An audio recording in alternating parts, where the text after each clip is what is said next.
-20 degree Celsius. यह है 1000 झीलों की धरती। फिनलैंड। कहा जाता है कि यह दुनिया की सबसे हैप्पीएस्ट कंट्री है। इसके पास दुनिया के सबसे ताकतवर पासपोर्ट्स में से एक है। सोना का इन्वेंशन भी यहीं हुआ था।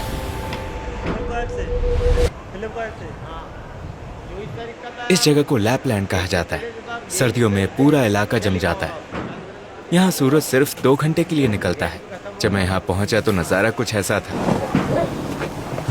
Winter's cold. नोकिया, वही देश जहाँ नोकिया की शुरुआत हुई थी। इसकी बॉर्डर रूस से लगती है और ये आर्कटिक सर्कल के अंदर लोकेटेड है। फिनलैंड जंगलों से भरा हुआ और यहाँ हर जगह पाइन के पेड़ हैं। इसी वजह से पहले ये लकड़ी के एक्सपोर्ट के लिए मशहूर था, फिर इंडस्ट्रियल देश बना और आज ये दुनिया के सबसे एडवांस देशों में से एक है। हमने नॉर्थ से अपनी जर्नी शुरू की और टर्किश एयरलाइन से रोवानिएमी पहुंचे। क्या ये दुनिया का सबसे खूबसूरत देश होगा? हम इस शानदार होटल में पहुंचे जो पेड़ों के बीच है। इसका नाम है ट्री हाउस। ये एयरपोर्ट के करीब है। देखो आज रात में कहाँ सोने वाला हूँ। कमाल का होटल है। यहाँ 5 लोग रह सकते हैं। क्या शानदार जगह है, सुभान अल्लाह। खिड़की से बर्फ का व्यू दिखता है। यहाँ बहुत शांति है। एक सौना भी है। यहाँ बैठो, आग जलाओ और पूरे दिन ये व्यू देखते रहो। क्या सौना तुम लोगों ने इन्वेंट किया था? हाँ, ये फिनलैंड वालों ने ही बनाया था। पहले सौना गुफाओं के अंदर बनाए जाते थे। लोग पत्थरों को गर्म करते थे और फिर उन पर पानी डालते थे। 1950 के बाद सौना हर घर में बहुत पॉपुलर हो गया और आजकल लगभग हर फिनिश घर में सौना होता है। आज तो यहाँ कारों से ज्यादा सौनाज हैं। और ये है वो एक्टिविटीज जो आप रोवानिएमी में सर्दियों में कर सकते हैं। प्लीज हमसे मिलने आर्कटिक सर्कल में जरूर आए।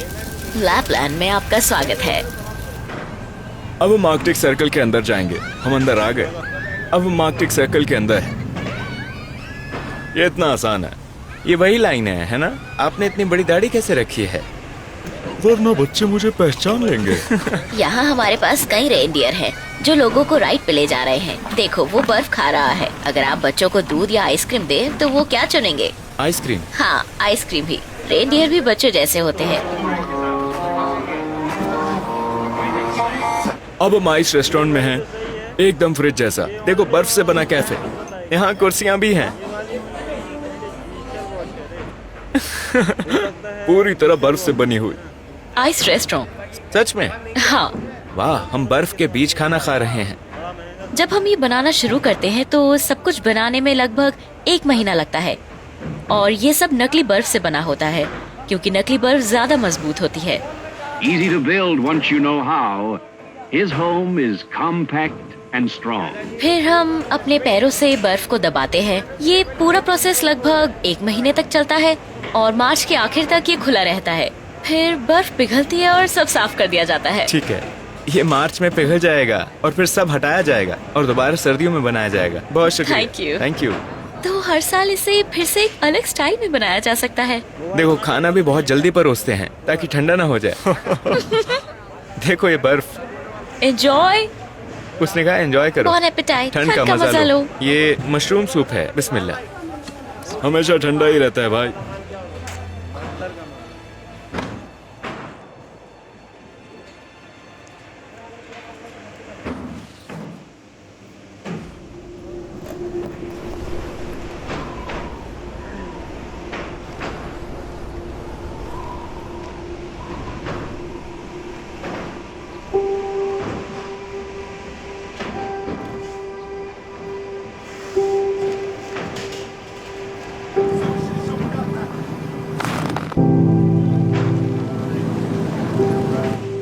एडवेंचर की शुरुआत हो गई है।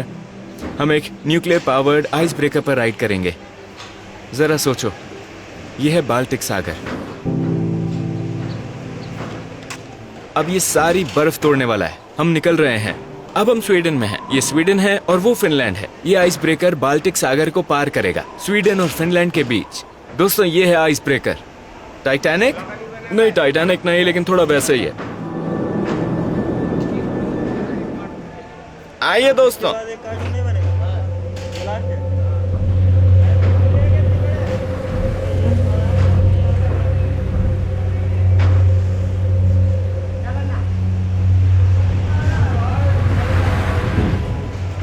ये बोट बेहद शक्तिशाली है। ये बर्फ को आगे से भी तोड़ सकती है और पीछे से भी। इस पर पूरा 360 डिग्री व्यू है। दुनिया भर में ऐसी बोट्स बर्फ तोड़ने और लोगों को सप्लाई पहुंचाने के लिए होती हैं, तो ये बहुत इंपॉर्टेंट होती हैं। और कुछ टैंकर आइस ब्रेकर भी होते हैं।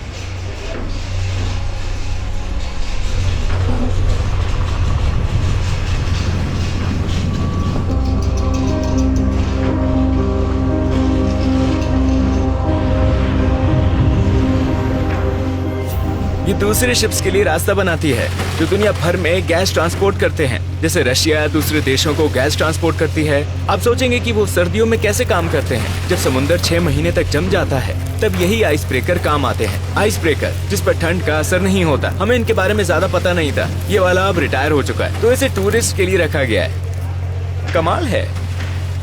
देखो, हम इस वक्त स्वीडन और फिनलैंड के बीच में हैं। अगर कभी इमरजेंसी हो जाए, जैसे फिनलैंड के किनारे पर, तो ये बोट मदद करती है क्योंकि इसका काम ही बर्फ तोड़ना है। देखो, हम जहाज के सबसे ऊपर हैं।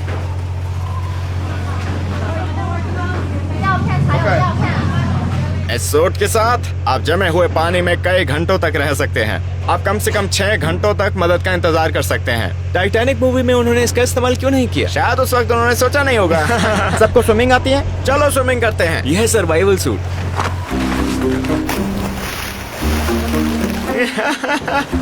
-20 डिग्री सेल्सियस, बिल्कुल बतख जैसा लग रहा हूँ।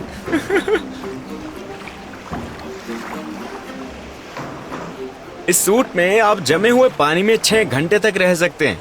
ये सूट थाईलैंड में बना है। मुझे पानी का बिल्कुल एहसास नहीं हो रहा। देखो, ये कैसे तुम्हें ऊपर उठाता है।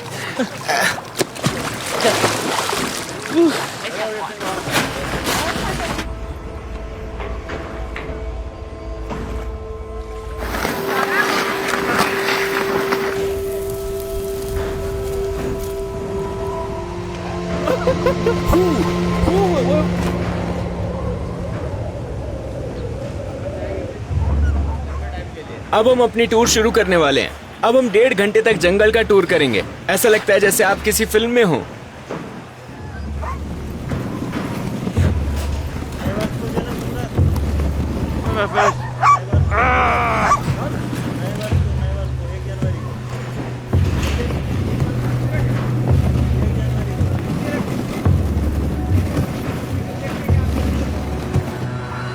बिल्कुल साइबेरिया जैसा माहौल है।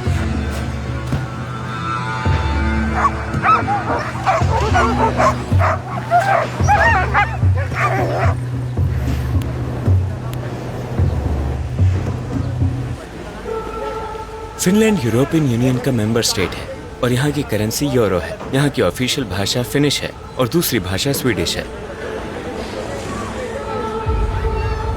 लैपलैंड यानी नॉर्थ फिनलैंड की हमारी जर्नी यहीं खत्म होती है। अब हम साउथ की ओर उड़ान भर रहे हैं और हम राजधानी हेलसिंकी पहुंच गए हैं। हम पहले नॉर्थ में लैपलैंड में थे और अब साउथ में हैं।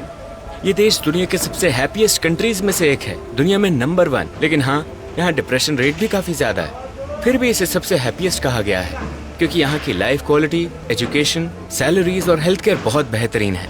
रैंकिंग लाइफ सेटिस्फैक्शन पर आधारित थी, जिसमें करप्शन फ्री होना, जिंदगी के फैसले लेने की आजादी, औसत लाइफ एक्सपेक्टेंसी जो लगभग 82 साल तक पहुंच गई है, सोशल सपोर्ट और पर कैपिटा जीडीपी शामिल है।